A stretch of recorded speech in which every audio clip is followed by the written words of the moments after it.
अहमद तारिक रहमान का जो ये केस है, ये कॉन्स्टिट्यूशन ऑफ पाकिस्तान के अंदर ही आपको आएगा। लाइक आपका जो पेपर होगा कॉन्स्टिट्यूशन ऑफ पाकिस्तान का, उसका जो पार्ट 3 है उसके अंदर आपको ये तमाम केसेस आएंगे। ठीक है, अभी हम केसेस शुरू करने लगे हैं।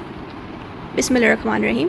Ahmad Tariq Rahman versus federation of Pakistan. Ahmad Tariq Rahman ने केस किया था अगेंस्ट द फेडरेशन, और इस केस का रेफरेंस आपको याद रखना पड़ेगा। मोस्टली स्टूडेंट्स केस के नेम को याद कर लेते हैं, जो कि उनको करना चाहिए, लेकिन असल में उनको रेफरेंस याद रखना चाहिए। रेफरेंस से क्या फ़ायदा होगा कि कुछ बाज़ों का एग्ज़ाम में इस तरह से आपको क्वेश्चन आएगा कि आपको इस तरह से लिखा आएगा क्वेश्चन नंबर 9, इस तरह से लिखा आएगा PLD 1902 सुप्रीम कोर्ट 646। आपको इस तरह से क्वेश्चन आ जाएगा, आपको दूर दूर तक तो नहीं पता चलेगा कि ये जो क्वेश्चन है ये तारिक रहमान का है या किसका है। इसलिए आपको रेफरेंस अगर आता होगा तो आप क्विकली समझ जाओगे कि ये अहमद तारिक रहमान का केस है। ठीक है, इसलिए आपको ये रेफरेंस लाजमी याद करना होगा। इसके इंट्रोडक्शन में यही लिखा है कि केस लॉज बने कैसे थे, इनकी क्या इंपॉर्टेंस है। ठीक है, तो ये जो भी इंट्रोडक्शन आपको केस लॉ में आएगा, सबका इंट्रोडक्शन सेम ही होगा। ठीक है, तो हम इसको स्टार्ट करने लगे हैं। Judiciary plays a very important role in the interpretation of the statute and laws. The judiciary has a pivotal role in the development of law. It develops law by giving judgment which becomes precedents. तो यहाँ पे ये लिखा है कि जो judiciary है, judiciary कौन सी ब्रांच होती है? वो वाली ब्रांच जिसमें कोर्ट्स होते हैं, जजेस होते हैं। ठीक है, तो जुडिशरी यानी कि कोर्ट्स और जजेस की जो ब्रांच है, ठीक है, वो एक बहुत इंपॉर्टेंट ब्रांच है। क्यों इंपॉर्टेंट है? क्योंकि वो लॉज को इंटरप्रिटेट करने में हेल्प करती है। इंटरप्रिटेट का मतलब है लॉ को समझना, लॉ को जानना कि इस लॉ का मकसद क्या है, ये लॉ क्यों बनाया गया। इस पर्पज़ के लिए कोर्ट्स बनाएंगी। ठीक है, और जो जुडिशरी है वो एक काफ़ी इंपॉर्टेंट रोल अदा करती है लॉ को डेवलप कराने में। लाइक लॉ तो ऑलरेडी बना हुआ है, लेकिन उस लॉ को समझने के लिए जुडिशरी जो है कई सारे केसेस बनाती है, कई सारी चीज़ों को समझती है। ठीक है, it develops laws by giving judgement, यानी कि लॉज को जुडिशरी इस तरह से बनाती है कि वो जजमेंट्स देती है। लाइक वो जो भी जजमेंट किसी केस पे अगर कोई जज देता है, वो जजमेंट जो है एक तरह का प्रेसिडेंस बन जाता है। प्रेसिडेंट आप सबको पता होगा क्या होता है। प्रेसिडेंट वो चीज़ होती है जिसमें पुराने केस लॉज पे जजमेंट दिए होते हैं। ठीक है, और वो जो केस लॉज पे जो जजमेंट दी जाती है, लाइक मैं बता रही हूँ कि यहाँ पे एक केस है। ठीक है, एक केस है, इसको किसी लॉ की हेल्प से इस पर जो है जजमेंट दी है।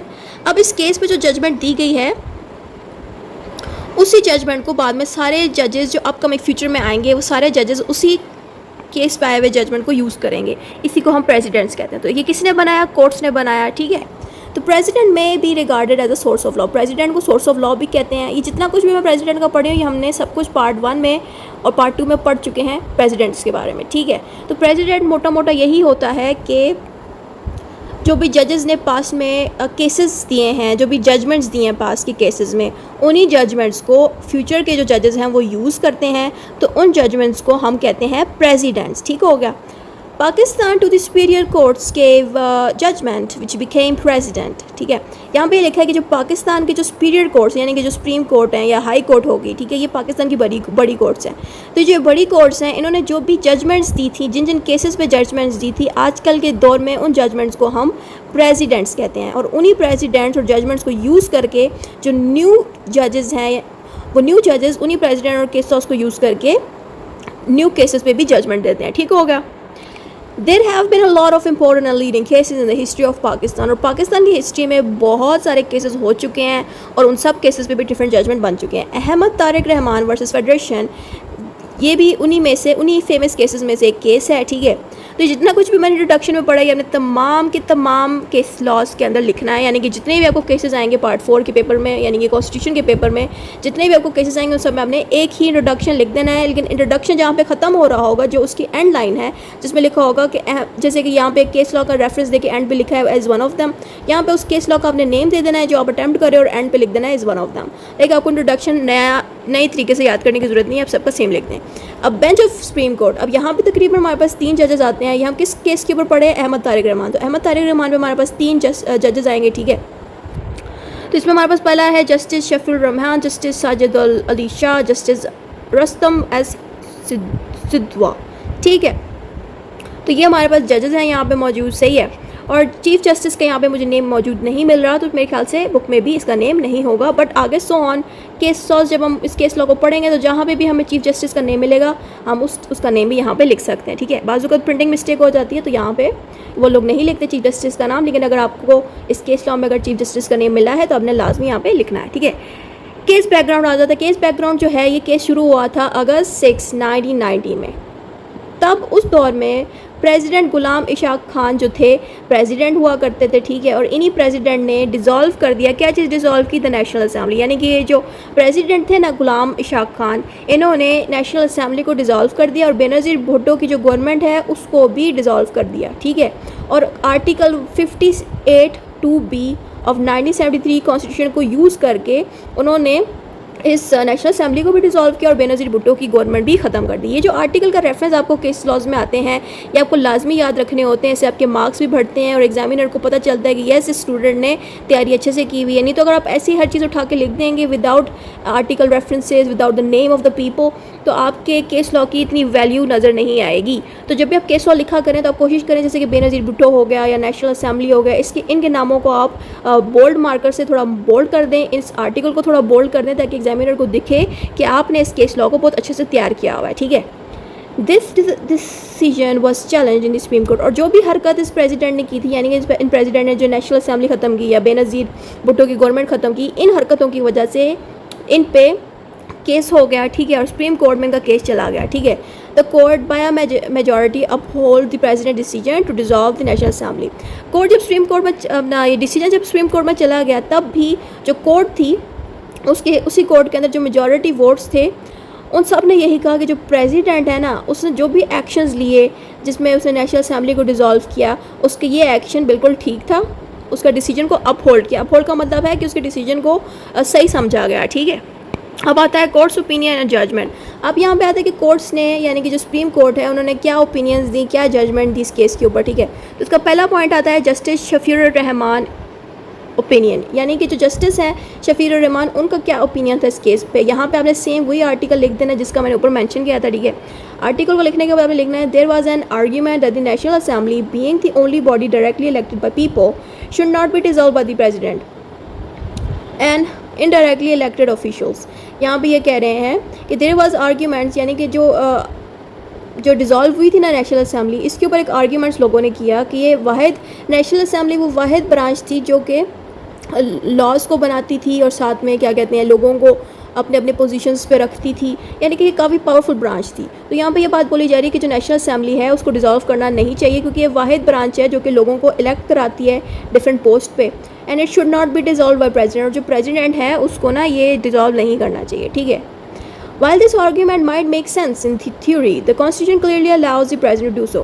थ्योरी के हिसाब से, लाइक लोगों की थिंकिंग के हिसाब से तो ये चीज़ सही नहीं है कि जो प्रेसिडेंट है उसने नेशनल असेंबली को डिसॉल्व कर दिया। सबने तो कहा है कि इसने जो भी हरकत की प्रेसिडेंट ने वो गलत की है, लेकिन जो कॉन्स्टिट्यूशन है पाकिस्तान का 1973 का, उसका आर्टिकल ये वाला आर्टिकल 58(2)(b ये हमें ये सिखा रहा है कि प्रेसिडेंट के पास ये पावर है कि वो जब चाहे नेशनल असेंबली को डिसॉल्व कर सकती है। तो कॉन्स्टिट्यूशन को यूज़ करते हुए प्रेसिडेंट ने जो भी हरकत की वो सही थी, लेकिन लोगों के हिसाब से उसने जो हरकत की वो गलत थी, ठीक है।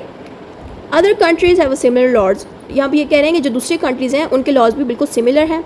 The specific condition for using Article 58(b)(2)(b) is that the federal government cannot continue to function according to the Constitution, making it necessary to call for a new election। अब ये कह रहे हैं कि अगर आर्टिकल 58(2)(b) को अगर use करके नेशनल असेंबली डिसॉल्व हो गई है तो फेडरल गवर्नमेंट तब तक वर्क नहीं कर सकती जब तक कि वो नेशनल असेंबली के लिए न्यू मेंबर्स को इलेक्ट नहीं कर देती, ठीक है।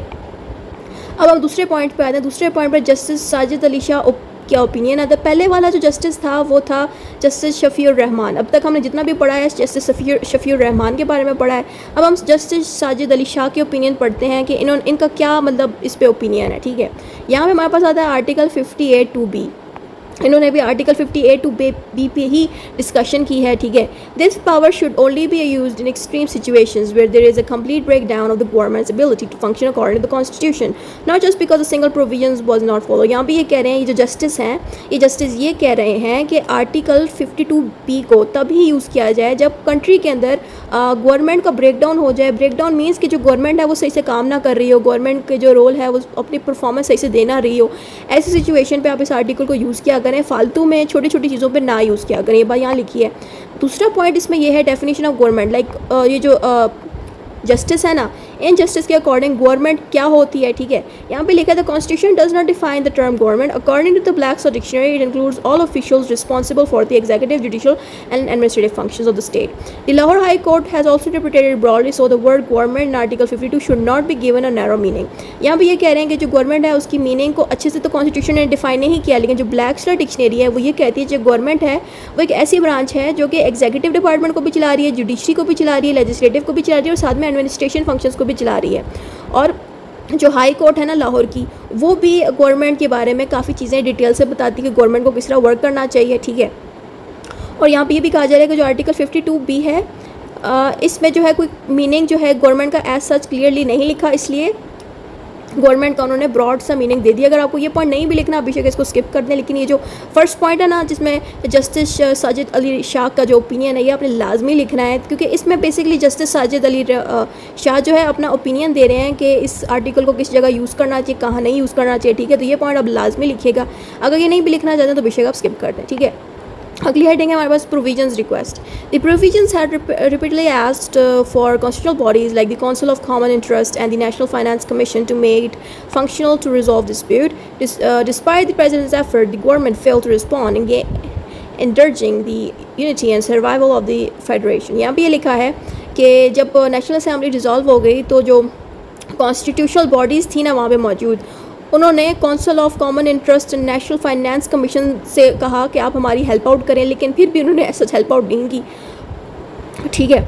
अगली हेडिंग आती है grounds for dissolution. While some reasons alone might not justly dissolve the assembly, they can be considered along with more serious issues that do justly such actions। यहाँ पे ये कह रहे हैं, सेकंड पॉइंट में ये कह रहे हैं कि डिसोल्यूशन के ग्राउंड्स क्या हैं।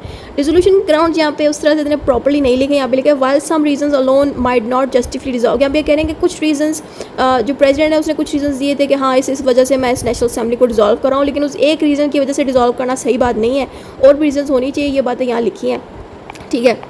अगली हेडिंग आती है role of president. The president represents the unity of republic and is above parties policies. The president has the right to be informed by the prime minister and can ask the cabinet reconsideration. यहाँ पे ये कह रहे हैं कि जो president है ना ये यूनिटी के लिए यूज़ होता है, रिपब्लिकन यानी कि जो रिपब्लिक लोग हैं ना उनकी यूनिटी के लिए प्रेसिडेंट को जाना जाता है। उसके अलावा प्रेसिडेंट का जो डिसीजन है वो पार्टीज़ के डिसीजन से ऊपर होता है, ठीक है। और जो प्रेसिडेंट है उसके पास ये राइट्स हैं कि वो प्राइम मिनिस्टर को हर चीज़ इन्फॉर्म करे, और उसके अलावा कैबिनेट से भी मशवरा ले डिसीजन मेकिंग से पहले, लाइक कैबिनेट से पूछ सके कि मैं ये जो चीज़ कर रहा हूँ क्या मुझे करनी चाहिए नहीं करनी चाहिए। तो ये बातें यहाँ पे लिखी हैं, ठीक है, मोटा मोटा करके।